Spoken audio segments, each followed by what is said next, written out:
Bismillahirrahmanirrahim. Assalamualaikum warahmatullahi wabarakatuh. Innal hamdalillah nahmaduhu wa nasta'inuhu wa nastaghfiruh wa na'udzu billahi min shururi anfusina wa min sayyiati a'malina. May yahdihillahu fala mudilla lahu wa may yudlil fala hadiya lahu. Asyhadu an la ilaha illallah wahdahu la syarika lah wa asyhadu anna Muhammadan abduhu wa rasuluh.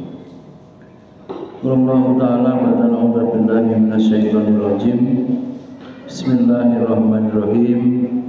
Ya ayyuhalladzina amanu taqullaha haqqa tuqatih wa la tamutunna illa wa antum muslimun. Rasulullah sallallahu alaihi wasallam, man salaka tariqan yaltamisu fihi ilman sahalallahu tariqan ila jannah. Amma ba'du, puji dan syukur senantiasa kita panjatkan kehadirat Allah Subhanahu wa taala atas segala curahan nikmat dan karunia-Nya. Alhamdulillah pada pagi hari ini kita dapat bertemu di majelis ilmu pekanan yang pada kesempatan kali ini kita akan mengkaji tentang hakikat ilmu dan keutamaan niat.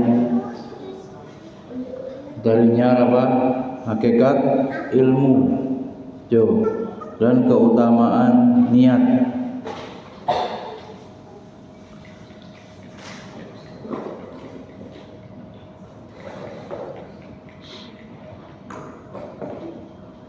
Hadirin rahimakumullah, salawat dan salam terus kita sanjung agungkan kepada junjungan kita Nabi Muhammad sallallahu alaihi wasallam, keluarga, sahabat, tabi'in, tabi'in dan kita semua umatnya yang istiqomah mengikuti jejak langkah beliau hingga yaumul qiyamah.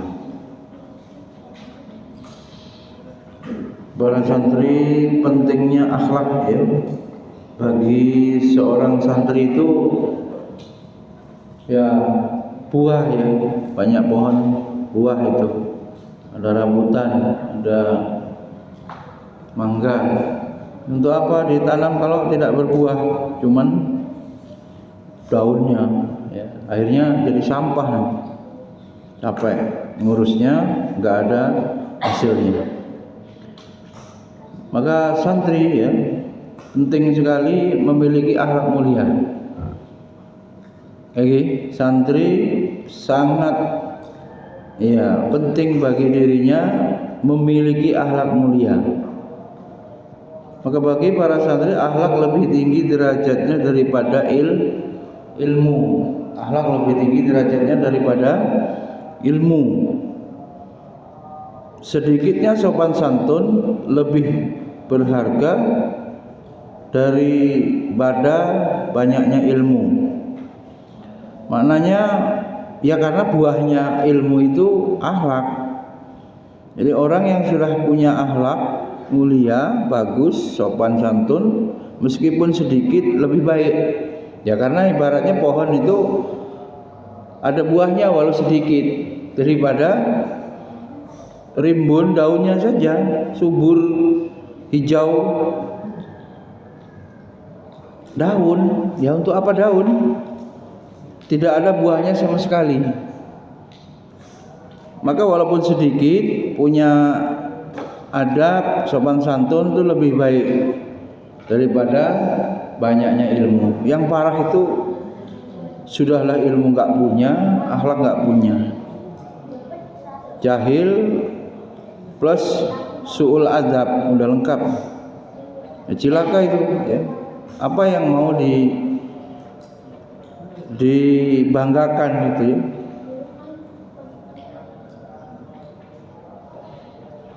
ya. Kenapa Mbak Mutia enggak masak, enggak taklim? Yang masak Mbak Alim sama Mbak Osa. Aneh. Hadirin rahimakumullah, hal ini senada dengan yang disampaikan oleh Imam Ibnu Mubarak, ya.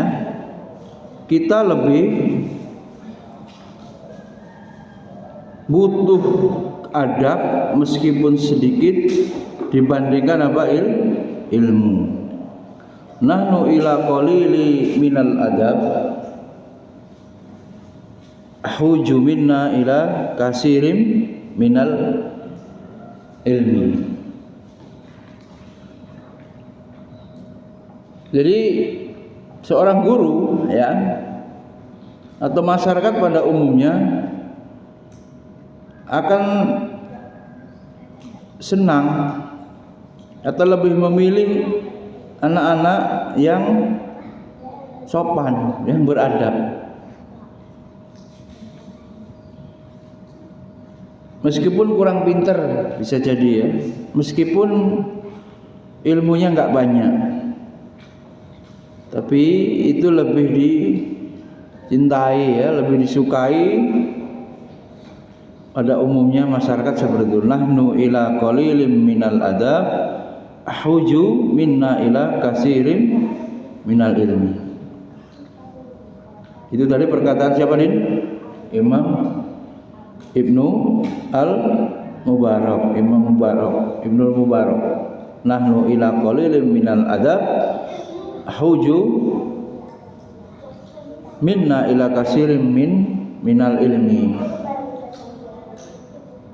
Dan dengerin berapa? Kemudian di dalam kitab Ta'lim Ta'alim juga diterangkan, tatkala aku melihat banyak dari para penuntut ilmu pada masa kita bersungguh-sungguh dalam menuntut ilmu namun gak berhasil. Beliau Syekh Zarnuj, ya, Imam Zarnuji kemudian mengamati banyaknya orang atau para penuntut ilmu mencari ilmu tapi tidak berhasil. Kenapa tidak berhasil? B. Menurut Imam Zarnuji tidak berhasil di antara manfaat dan buah ilmu adalah mengamalkan ilmu dan menyebarkannya. Ya, antum ini berhasil belajarnya kalau antum amalkan ilmu itu dan mau berdakwah, ya. Indikatornya itu, mereka terhalang darimu sebab kesalahan dalam metode mencari ilmu dan mereka meninggalkan syarat-syaratnya. Sedangkan setiap orang yang salah jalan maka akan tersesat dan tidak mendapat sesuatu yang ia inginkan, sedikit ataupun banyak, ya. Maka kata beliau, aku ingin menjelaskan kepada mereka tata cara belajar berdasarkan yang telah aku lihat dari dan dengar dari guru-guruku yang memiliki ilmu dan hikmah.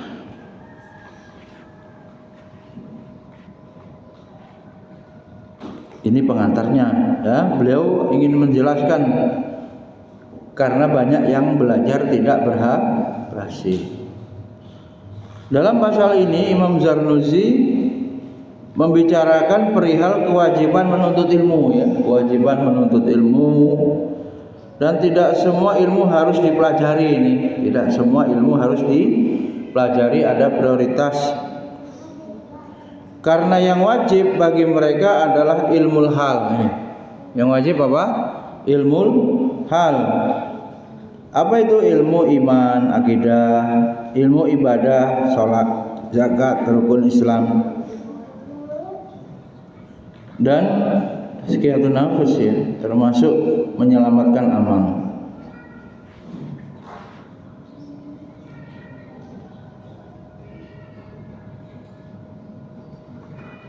Beliau membagi hukum menuntut ilmu itu ada 4. Pertama, fardu ain, ya. Dicontohkan ya ilmu wudu ya supaya bisa sholat. Kedua, fardu kifayah seperti ilmu yang kaitannya penyelenggaraan jenazah. Tiga, bahkan ada ilmu yang haram, ilmu tentang ramalan ya, perbintangan, dan ilmu yang hukumnya mubah boleh. Berarti ilmu tentang di sini ya, ini mungkin bisa beda pendapat tentang tabib. Nah, tujuan para santri perlu ditegaskan kembali, tujuannya menuntut ilmu itu apa? Tujuan belajar. Tujuan belajar yang benar dimulai dari pentingnya memahami masalah apa nih?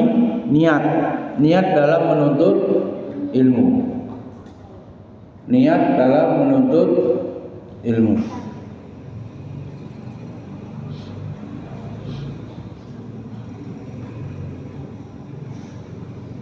Ada Jepri, tapi nggak sholat subuh.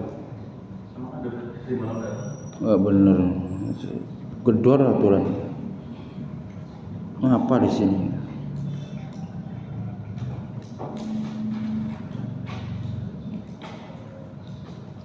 Bentuk-bentuk niat yang seharusnya ditetapkan oleh seorang penuntut ilmu.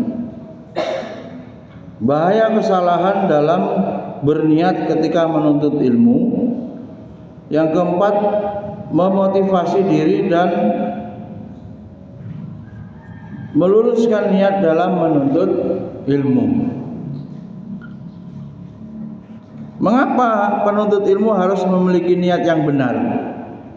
Apa jawabannya? Oke, nggak usah gambar ya?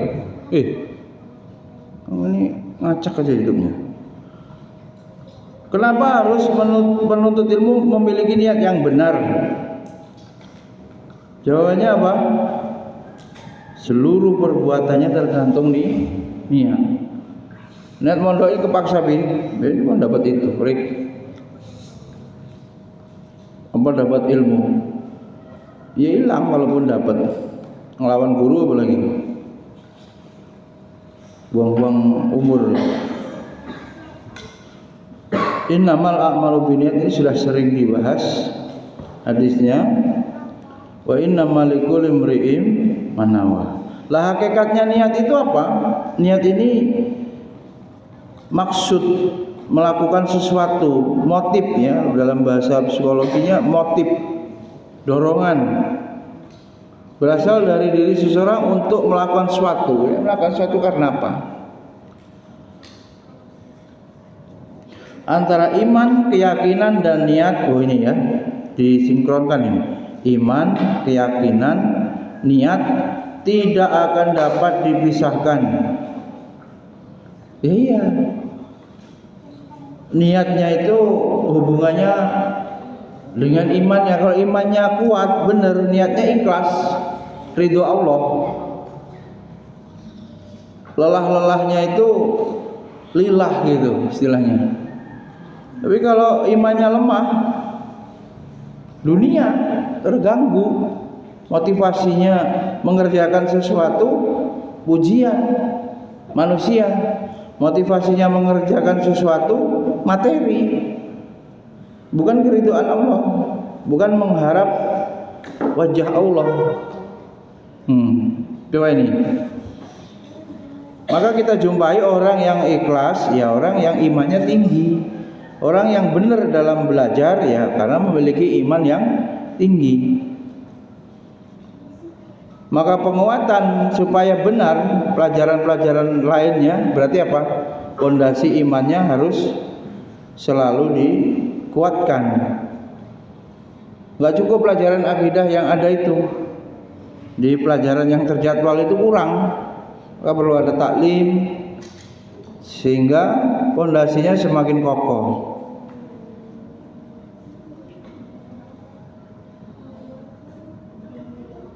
Bagi seorang yang beriman, niat dalam melakukan hal apapun ya itu tercermin cerminan dari keimanannya. Ya nyapu, beresin masjid, keimanannya. Pasti cuma mencari ridho Allah. Maka kalau nggak ada gurunya disuruh piket ya piket. Suruh nyabutin rumput di bawah pohon ya dicabutin, karena Allah tahu perbuatan yang dilakukan torik itu amal soleh, perbuatan kebaikan, nggak harus ditungguin uminya. Dan itu tahu pohonnya ada berapa, potnya ada berapa, sehari sampai 4 kali nyuruhnya. Udah dipaksa, udah nggak dapat pahala, capek. Makanya kalau orang nggak punya ilmu itu ya rugi dia. Semua dia lakukan atas dasar kejahilan, atas dasar hawa nafsu bisa jadi. Dan juga niat menjadi penentu, niat menjadi penentu, ya. Penentu apa? Akhir dari hasil apa yang dikerjakan. Maka beliau merinci niat belajar santri, tulis. Kita ngobrol sekilas. Mencari ridho Allah. Tulis.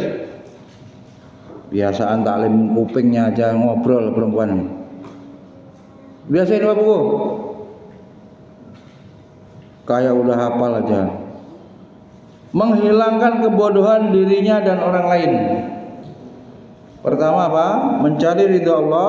Yang kedua menghilangkan kebodohan.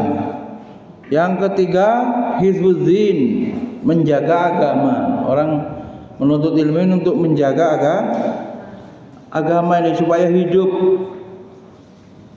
Ya mati dengan meninggalnya orang alim, agama menjadi hilang. Ilmu berarti tercabut. Karena yang menjaga ilmu itu orang alim, maka siapa yang mempelajari ilmu itu sama dengan menghidupkan agama. Dan an-aqimuddin, mendirikan agama ini, mendirikan Islam, menegakkan dinul Islam. Siapa yang belajar agama itu sama dengan menegakkan agama, ya, mendirikan agama. Yang keempat, supaya juga beradab kepada nikmat akal. Jadi orang menuntut ilmu itu mensyukuri nikmat akal. Belum tahu ada orang yang kurang, istilahnya kurang itu apa ya? 99 gitu. Bisa itu diobati, pasti sembuh. Di mana ngobatinya? Karena memang turunan memiliki kelemahan akal, kurang istilahnya. Coba yang akalnya sempurna, yang waras gitu, yang sehat, normal, maka mensyukurinya dengan belajar. Kalau dibuat gila gimana, Jib? Ya nggak bisa menerima pelajaran. Caranya orang yang bersyukur terhadap akal yang sehat yang diberikan Allah itu dia gunakan untuk belajar. Termasuk juga ditopang, nggak hanya akalnya yang normal, badannya pun sehat. Bisa nulis, ada punya tangan, punya kuping, ya, nikmat yang lain fisik yang sempurna mendukung belajarnya itu. Ya, mendukung apa? Tangan kakinya, ya, seluruh anggota tubuhnya disyukuri, digunakan untuk menuntut ilmu. Ada nggak yang niat salah? Ada yang niatnya salah dalam belajar? Ada. Tulis. Apa niatnya menuntut ilmu azalnya? Yang salah? Pengen dipuji. Ini orang ini gila hormat, gila pujian. Pengen punya gelar yang kemudian, anak saya ini sarjana semua. Nggak ada yang nggak sarjana. Dibanggakan oleh orang tuanya, dia kemudian, gini-gini juga sarjana gini-gini gitu. Apalagi gitu-gitu juga S2 loh. Ngawur aja kamu ini, merendahkan. Ya nggak terima dia. Dia pengen dihormati, pengen dimuliakan. Susunan panitia, pengurus masjid, cobalah cari yang S2, cari yang S3, jadiin ketua. Untuk apa begitu? Itu niat yang salah. Atau ingin jabatan di pimpinan di kampus, harus syaratnya S2, harus syaratnya S3 dan seterusnya. Itu kalau di formal. Kalau di non formal juga bisa saja, harus ya kiai khos, kiai khusus, ya syekh. Siapa ini kalau pengen jadi syekh mulazamah sekian kitab baru, lalu dia kemudian punya sanad dan berbangga, oh ini sudah belajar kesekian guru, dia yang paling berhak mengajar, yang lain nggak boleh. Umpamanya itu menjadi tujuan, yaitu niat yang salah. Yang kedua, niat yang salah dalam belajar adalah tamak, yaitu orang yang tidak pernah merasa cukup, sehingga ia selalu ingin menambah apa yang diinginkan tanpa mengenal hak orang lain. Ini tamak yang jelek, ini cenderung apa? Nggak pernah puas, ya. Tamak, rakus.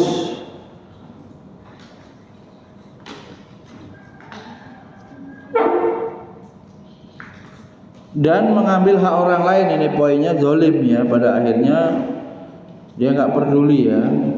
Posisi-posisi kerakusannya ini ingin menguasai semuanya. Berikutnya yang ketiga, niat yang salahnya apa? Sombong, menyombongkan diri, kiber. La yadkhulul jannah, tidak masuk surga apa? Misqala dzarratan min kiber. Kalau ada di dalam hatinya walaupun seberat zarah kesombongan. Siapa yang moto ini bedigi? Ya. Penyakit orang alim biasanya sombong, mudah merendahkan orang lain lantaran dirinya berilmu itu, ya, berilmu. Rasulullah SAW mengingatkan kepada kita, ittaqud dunya, berhati-hatilah kalian dengan dunia, maka fawalladzi nafsi Muhammadin biyadi, maka dengan diri Nabi Muhammad SAW di tangannya, innaha la asharo, dapat mensihir ya, sungguhnya sihir, karena dapat menyihir dari Harut dan Marut, Harut wa Marut. Maknanya tipu dunia ini digambarkan Nabi, orang yang terpedaya baik dengan ilmu yang dimiliki ini, karena kita bahas ilmu, bagaimana biar jadi profesor di kampus, bagaimana kalau di pondok jadi kiai yang paling apa, keramat atau paling apa, itu menjadi tujuannya dalam menuntut ilmu. Itu seperti apa? Dia terkena sihir, maknanya tertipu, seperti ganasnya sihir Harut wa Marut. Aduh, berat ya menjaga niat, menjaga hati. Maka orang yang khusyuk itu banyak menangis, ya, lembut hatinya. Ya bagaimana ilmunya banyak juga enggak bebas dari ujian sombong. Alim ilmunya tinggi juga enggak bebas dari ujian ketenaran, viral. Atau rakus yang biar saya aja yang otoritatif gitu, yang punya ilmu itu, orang lain nggak usah, serakah gitu, apa namanya, orang lain itu harus di bawah dia. Ini yang tamak yang buruk. Maka kemudian bagaimana menyatukan keislaman itu, integrasi. Banyak perilaku positif berubah menjadi negatif karena niat yang salah, misalnya niatnya. Dan banyak perbuatan yang kelihatan salah akan tetapi berakhir dengan kebaikan di saat didasari niat yang tulus dan ikhlas. Bisa berubah begitu. Bagus, tapi niatnya salah, jadi kecil. Kemudian tanpa niat yang benar, setiap apa yang kita lakukan akan menjadi apa? Sia-sia. Nah, ini persoalannya. Tidak menjadikan berbuah atau tidak berbuah apa-apa seperti yang diharapkan. Ya berarti nggak ada pahalanya. Ya sia-sia. Muspro apa istilahnya? Percuma. Kuliahnya percuma. Bekerjanya bisa percuma, ya cuman duit. Capek-capek beresin masjidnya bisa percuma. Ya percuma, cuman harus diomel-omelin, nggak enak. Digedor-gedor suruh nyabutin rumput. Apa begitu ya, cuman itu dikerjakan dengan keterpaksaan. Oleh karenanya kesimpulannya adalah satu, apa ini? Akhlak lebih tinggi derajatnya daripada ilmu. Akhlak lebih tinggi derajatnya daripada ilmu. Nilai manusia ya karena ilmu dan adab. Sedikitnya sopan santun lebih berharga daripada banyaknya ilmu. Coba apa sopan ini, Pak? Kamu gambar nih, Torik, nulis apa kamu?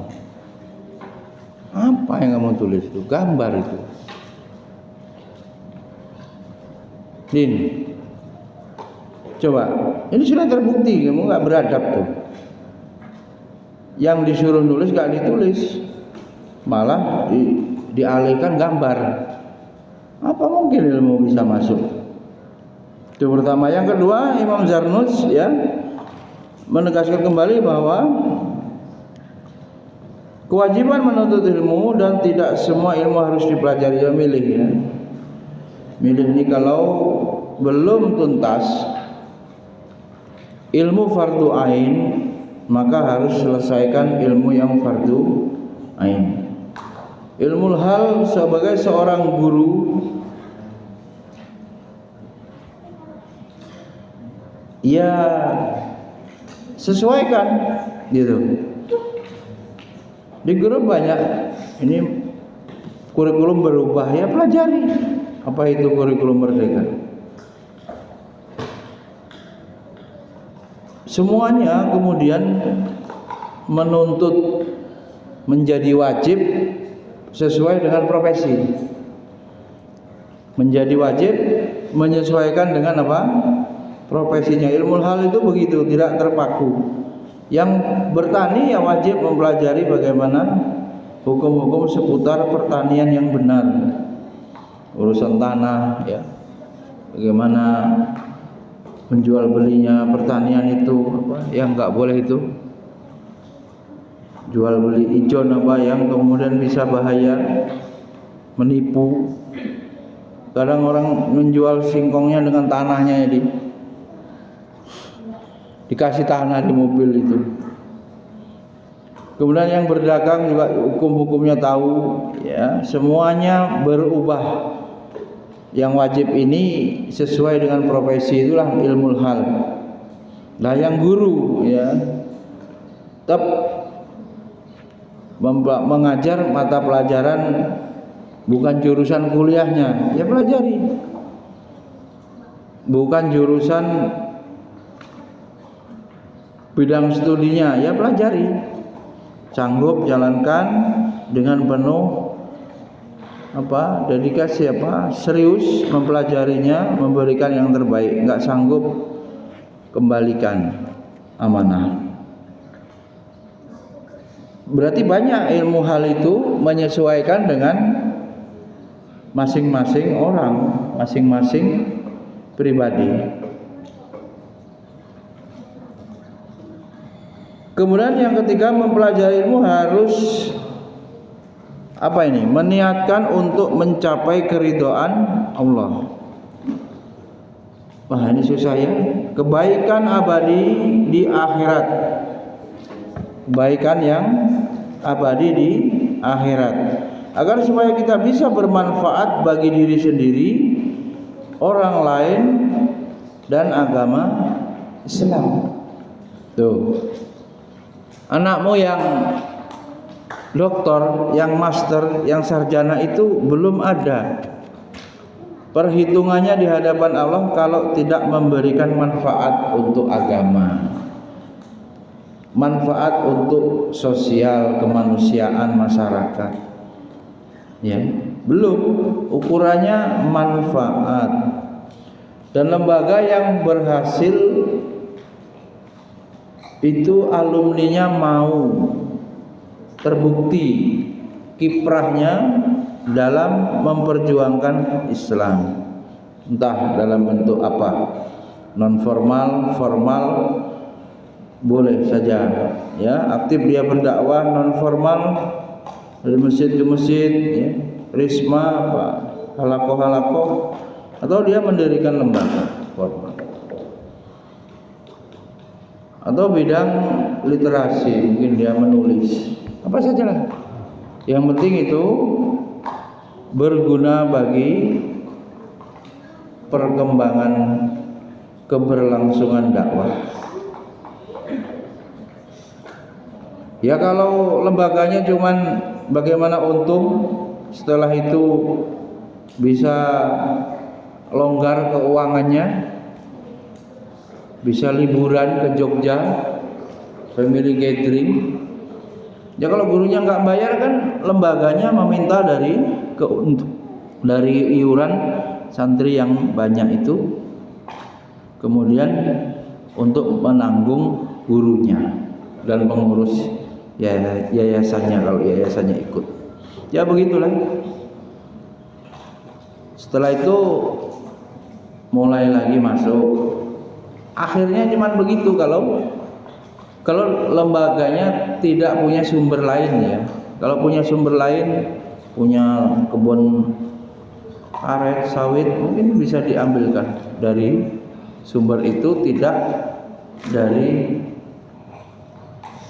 sisa operasional atau SHU apa ya, dari SPP atau bangunan. Mubah silahkan saja, tapi sumbernya yang sering itu ada berita markup ya, LSM wartawan menaikkan biaya field trip di lembaga ini ya supaya bisa untung untuk membayar gurunya, untuk macam-macam lah. Tentu saja ICA jauh dari itu, murni. Yang paham seperti Umi Kapa ini kalau nanti kelas 5, kelas 6 nggak minta ijazah ICA itu mah senang, tinggal untuk formal. Nggak ada namanya juga nggak apa-apa. Setiap ini Lutfi Torik nih belajar ilmu fardu ain di ICA nih, Birsan pas semester 6, kelas 3, kelas 2, kelas 9, atribut ICA semuanya dilepas, masuknya ya memang sudah masuk. Untuk bajunya dari Muhammadiyah 5, ya sudah. ICA-nya enggak mikirkan itu. Enggak akan mendata alumni ICA ini, buku alumninya berapa, enggak. Terus dipanggil suruh nyumbang, enggak juga. Sejalan-jalannya saja. Sejalan-jalannya saja. Nanem filosofinya. Udah ajarin. Poles untuk casing, untuk apa? Packing apa ya, di branding apalagi enggak gitu-gitu. Ya mungkin dikritik, itu sering diupload, itu laporan ke walinya, laporan ke donatur karena mereka yang menyumbang. Udah gitu aja.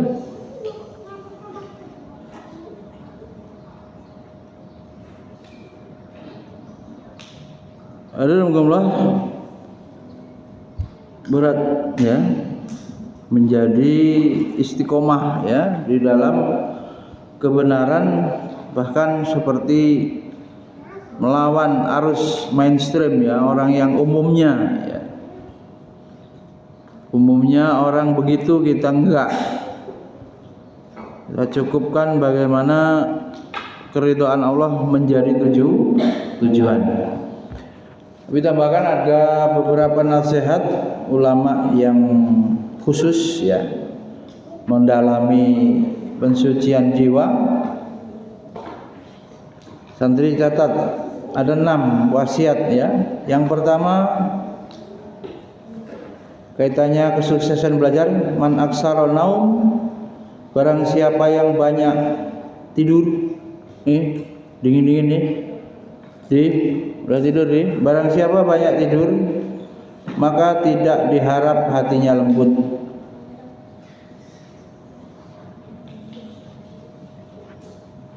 Berarti apa? Keras, kebanyakan tidur. Tidurnya berapa jam? Yang normal sehari semalam sudah sangat cukup. 8 jam itu sudah cukup. Kenyataannya orang-orang sukses itu berapa? 4 jam ya. Pak Khairul Tanjung, Prof B.J. Habibie juga enggak lama-lama itu. Mungkin juga Prof Quraish Shihab mungkin. Ya kalau normal hari-harinya seperti orang pada umumnya kan enggak bisa menelaah lebih banyak, enggak bisa berkarya karena siangnya juga padat. Maka santri din mau sukses gimana? Hatinya biar lembut, tidak banyak tidur. Tulis, tidak boleh banyak tidur dalam rangka sukses belajar. Yang kedua,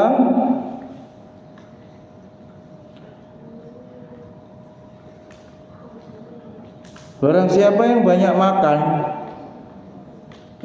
makan terus, maka akan dipastikan dia nggak mau sholat malam, witir pun nggak kuat, kenyangan nggak kuat bangun. Siapa yang banyak makan itu akhirnya ini dia dipastikan dia susah untuk qiyamul lail atau ibadah malam, bangun malam.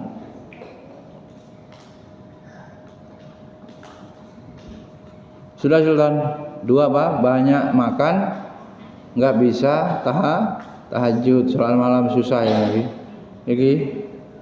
Yang ketiga, siapa yang sering punya teman atau berkawan dengan teman yang bodoh atau zalim, hati-hati. Sangat mungkin dia akan futur atau tidak istiqomah agamanya, menjadi rusak. Bisa memilih teman, harus bisa. Temannya senangannya aman HP, akib. Kamu jadi kayak gitu itu. Jib, gimana Jib? Yang keempat, siapa yang banyak berteman dengan orang bodoh atau zalim, dia sulit istiqomah agamanya. Yang ada malah ibadahnya futur ya, malas. Jadi apa? Bahaya teman. Agama seseorang tergantung pada teman. Kamu bayangin kalau kawanmu satu kelas 24 kelas 6 gimana Jib? 24 itu punya watak negatif macam-macam. Kadang satu orang watak buruknya banyak, kadang sedikit. Kumpul ya, gimana Jib? Ibarat kertas tuh tercoret berapa tuh Jib? 24. Iya kan? Ini tukang ngobrol, him. Satunya tukang bully, satunya tukang ngutil apa. Ya, ininya satunya tukang bohong. Seluruh akhlak tercela itu jangan-jangan ngumpul di 24 orang dibagi-bagi. Bayangkan. Terus itu ketemu, berinteraksi berhari-hari. Ya karena sekolahnya bertahun-tahun. Apa enggak nular jadi pribadi watak? Ini resikonya kalau banyak, dan resikonya juga kalau tidak menseleksi, mungkin begitu ya. Tapi kalau semangatnya hanya ingin mengajarkan ilmu yang fardu ain, sejelek-jeleknya orang itu ya memang itu yang mau dipelajari, yang diajari, bukan sekolah khusus unggulan yang hanya milih orang yang sudah baik. Wong sekolahan itu untuk mendidik yang belum baik, dia nyarinya yang baik-baik terus, yang baik-baik semua. Nah, fungsi sekolah itu apa? Enggak ada. Dari situ tinggal diputuskan bagaimana kemampuannya lembaga itu dan pertimbangannya apa, maslahat mudaratnya. Kalau itu tidak diterima, mungkin tidak ada yang sekolah lah. Sekolahnya ya fungsi untuk mendidiknya enggak ada, santrinya enggak berjalan karena harus ada komponennya, ada peserta didik, ada gurunya. Gurunya aja yang ada ya untuk apa? Ada sarananya. Semua komponen itu kemudian dipertimbangkan untuk bisa berjalan. Apa tadi? Yang ketiga, apalah?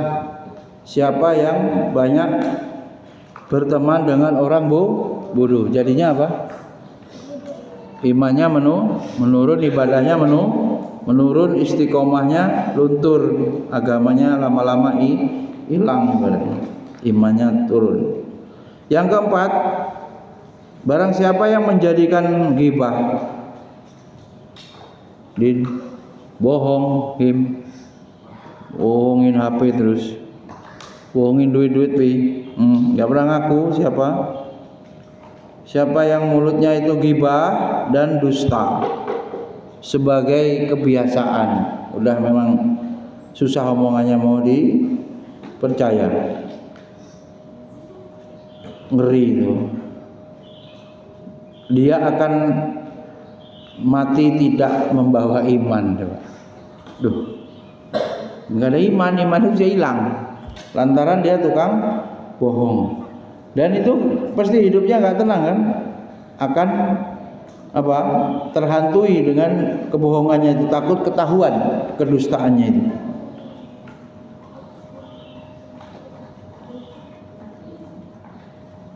Yang kelima, ini ngeri.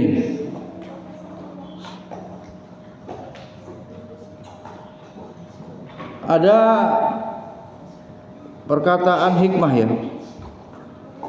Orang yang sedikit berjumpa dengan orang lain atau tidak banyak tahu urusan orang, nggak kepo gitu, gimana Bidi? Dia akan bahagia. Untung kan suka terbawa terenyuh misalnya, ya kan? Sama bagus terenyuh, misalnya sama ini terenyuh, ke bawah-bawah loh. Kalau antum menjiwai sebagai konselor, konseling itu bisa baper apa istilahnya, sedih gitu. Kemarin yang saya obatin nggak bisa ngomong, gimana coba? Umur 2,5 tahun, aja bisa. Kebayang juga, aduh, gimana ya kalau menimpa anak sendiri kan gitu. Ya apa bisa diruqyah ya, nggak ada kepastian lah, memang. Ya ada di dunia ini kan tunagrahita kan nggak bisa ngomong kan, bisu kan, bagaimana coba? Orang tuanya pengennya diobat-obatin terus ke bawah ya, itu contoh aja ke bawah. Di sini kemudian nasihat yang kelima adalah siapa yang banyak bergaul dengan manusia, maka sangat kecil kemungkinannya dia merasakan manisnya ibadah. Ibadah itu manis, maknanya apa? Nikmat. Maknanya ya bahagia dia dengan melaksanakan apa? Perintah Allah itu. Benar lagi. Ya, gambar apa Bi? Benar tapi baca Quran itu bahagia. Benar. Kemarin yang di Kotmilin keluar terus. Harus diomongin, harus dikawal kayak pas pampres. Ngawal di sini. Apa begitu? Sudah merasakan manisnya ibadah kan belum? Belum rasakan. Sebabnya apa? Banyak bergaul, nggak karuan, jadi orang gaul sana sini.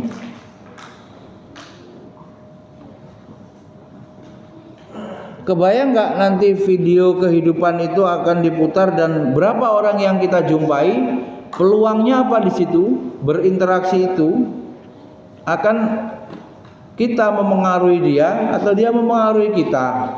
Secara hukumnya obrolan yang dibicarakan dibahas itu apakah termasuk amar ma'ruf apa nahi mungkar? Apakah termasuk perbuatan itu halal, haram, mubah? Omongannya apa? Kalau sudah nggak omongan, berbuat apa dengan teman itu? Bakar ikan misalnya dengan temannya itu, ngobrol-ngobrol akhirnya pergi kemana gitu, ya kan? Akhirnya apa? Ternyata perbuatan itu dihukumi secara syar'i maksiat. Ya sudah.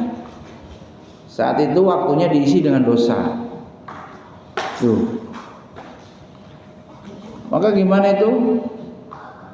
Sebaik-baik teman duduk apa? Buku kan? Mana yang istilahnya kutu buku santri? Bukunya malah dibuang-buang hilang semua. Waduh, 5 tahun hilang berapa buku itu? Beli lagi nggak ada.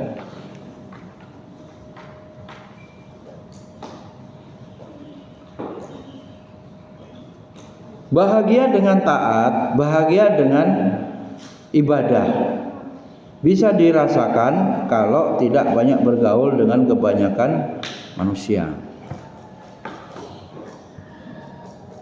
Seperlunya aja bergaul dengan manusia ini. Manusianya terbagi berapa itu? Ya, Imam Ibnul Qayyim bagi manusia jadi berapa itu? Jenis manusia. Ada manusia seperti obat, ada manusia seperti apa? Gizi, ada manusia seperti racun. Yang seperti racun siapa? Jadi teman manusia itu layaknya racun.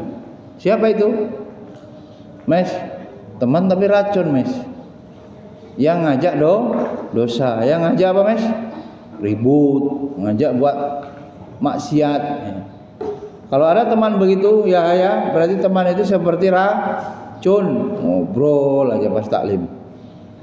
Suruh tilawah ngobrol misalnya. Dia ngajakin ngobrol, saya kira usrek aja, yaitu racun.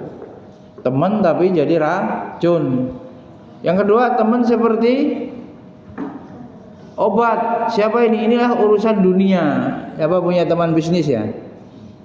Kepada obat gimana? Seperlunya sesuai dosis, ya. Maka kalau bergaul, punya teman di Dumai apa di apa medsos, milih-milih temannya ini dorong ketaatan apa enggak. Kalau urusan bisnis ya seperlunya aja. Masa iya kita mau setiap hari minum obat, overdosis, rusak ginjalnya. Maka dengan teman bisnis itu ya kapan kita butuh uang, kita berinteraksi. Setelah punya uang, sudah, kita nggak boleh terus-terusan sama dia. Maka kita harus beralih memikirkan teman yang seperti gizi. Siapa teman seperti gizi yang kita butuhkan untuk setiap hari? Kalau itu ibarat tubuh kita. Teman seperti gizi ini orang alim, ulama, guru-guru kita. Abi Fatih, jangan nangis. Ngapa le? Jadi teman seperti gizi ini ulama, kita butuhkan terus gizi, ya. Kita butuhkan vitamin dari para ulama itu.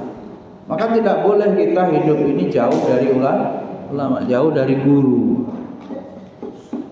Dengan kondisi fitnah yang begitu berat dalam hidup ini, ujian-ujian, iman itu sangat mungkin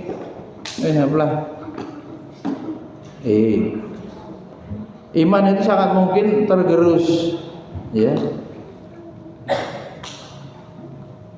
Terakhir santri, ini penting, puncaknya siapa yang mencari ridho, pengakuan, disenangi, dihormati manusia, ini, maka dia akan jauh, ya, mendapatkan ridho Allah. Yang dicari itu ridho manusia, yang dicari itu apa? Penghormatan manusia, kedudukan mulia di dalam pandangan manusia. Pasti dia tidak akan mendapatkan kedudukan mulia dan ridho dari Allah Subhanahu wa taala. Baik. Subhanakallahumma wa bihamdika asyhadu an la ilaha illa anta astaghfiruka wa atubu ilaik.